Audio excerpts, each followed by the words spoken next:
les vieux ne parlent plus, ou alors seulement, parfois, du bout des yeux. Bon, on n'en est pas là, mais...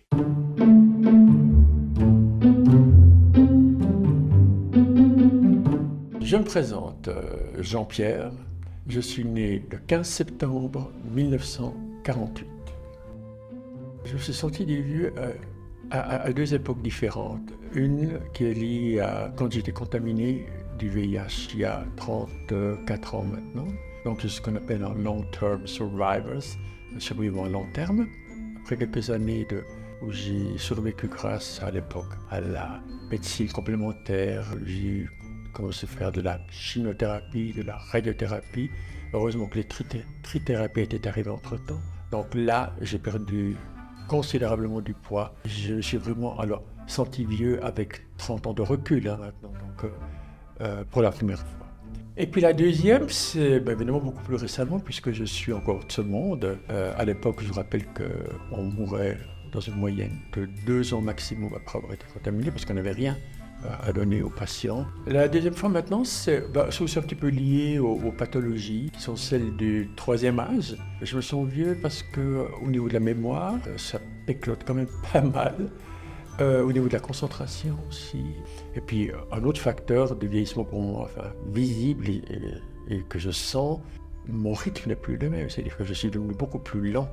Mais lent dans tout ce que je fais. Voilà, ça ce sont des signes extérieurs, physiques, perceptibles de vieillissement. Mais dans ma tête, par contre, j'avais de la peine à vieillir de la manière dont mon corps me disait. Dans ma tête, je suis au fond resté, c'est peut-être lié à mon boulot d'enseignant. J'étais enseignant pendant 40 ans, enfin presque, sauf une période de creux dont je vous ai parlé avant.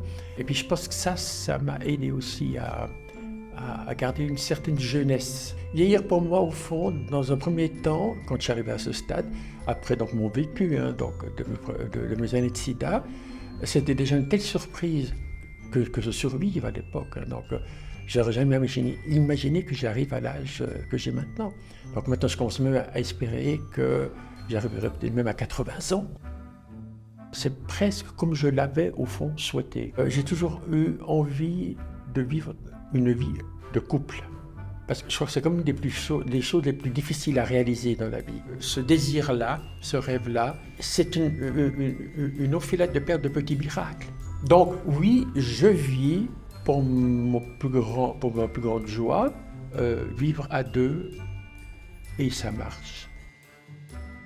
Alors ce qu'il y a de bien, et ça j'en jouis littéralement maintenant, c'est d'avoir du temps. Mais c'est un sacré piège d'être vieux et d'avoir du temps. Jacques Brel a déjà dit ça dans une de ses chansons, la chanson Les vieux ne parlent plus, ou alors seulement, parfois, du bout des yeux. Bon, on n'en est pas là, mais ce qui va bien, et puis c'est ça que j'ai envie de souligner, c'est que ce temps dont je parlais, des fois, mon compagnon, on ne sait pas si c'est mardi ou si c'est dimanche, ou si c'est ponctuellement l'agenda qui nous dit tel jour à telle heure et à ça, etc. Qu'on se lève à 7 heures pour un petit déjeuner, qu'on se lève à 9 heures ou 9h30, ça n'a aucune espèce d'importance.